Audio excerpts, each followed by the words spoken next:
سلامونه ملګرو، امید لرم چې ټول به روغ او جوړ یاست او ژوند مو ښه روان وي. د یو نوې ویډیو د یو نوې موضوع سره بیا ستاسو خدمت کې حاضر یم. ملګرو، نن سبا دلته په فرانسه کې، خاص کر په پاریس کې یو خبر ډیر زیات مشهور شوی دی او هغه دا دی چې هغه کسان چې څوک ډوبلین وي او هر کله چې دوی په لاپوس کې اکاونټ خلاص شي، دوی ته د لاپوس رندیو راشي، کارډ ورته راشي، نو مطلب دا شو چې دوی نورمال شو. یعنی دغه کارډ راتګ، دغه اکاونټ خلاصېدل په دې دلالت کوي چې دوی نورمال شول، د دوی ګوتې ماپ شوې. دغه خبر ډیر زیات مشهور دی، ډیر خلک دغه خبر یو بل سره شریکوي. ما نه هم ډیرو ملګرو پوښتنه وکړه، ملګرو دا سراسر غلط معلومات دي، دا غلط خبر دی. ستاسو د لاپوس اکاونټ هیڅ ستاسو د ډوبلین سره هیڅ اړیکه نه لري، دا امکان نه لري، دا په مکمل ډول باندې یو غلط خبر دی. هر کله چې تاسو فرانسې ته راشئ، تاسو په اوله ورځ ځیل وکئ، پروفیکچور ته لاړ شئ، مهلته تاسو ته ستاسو د لاپوس لپاره تاسو ته رندیو درکوي.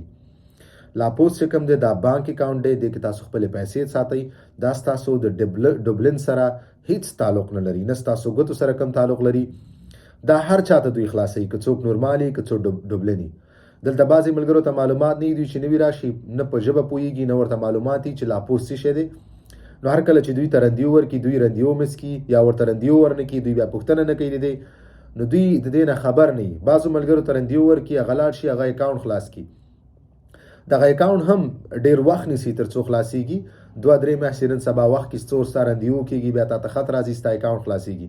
نو یو کس که چیرې نورمال ډوبلین او دې وخت کې دی نورمال شوی، نو دوی دا خبره دې پورې تړلې ده. هغه به قسمتي یو کار شوی، اتفاقا یو کار به شوی چې دواړه په یو وخت کې شوي. هیڅ وخت ستا د لاپوس اکاونټ خلاصېدل، ستا د لاپوس اکاونټ کارډ راتګ، دا ستاسو د ډوبلین سره هیڅ اړیکه نه لري، دا امکان نه لري. بخښنه غواړم، دا په مکمل ډول باندې یو غلط معلومات دی، یو غلط خبر دی. داسې خبرونه مه شریکوئ. هر کله چې تاسو داسې کوم خبر اورئ، څه پوښتنه لرئ، تاسو دلته ماته کمنټ کولی شئ. انشاءالله زه به تاسو ته په هغې باندې صحیح او دقیق معلومات درکړم. دغه خبر یو بل ته مخکې مه پاس کوئ، دا په مکمل ډول باندې غلط خبر دی او غلط معلومات دي. که تاسو څه پوښتنه لرئ، خپله پوښتنه دلته په کمنټ سیکشن کې پرېښودلی شئ.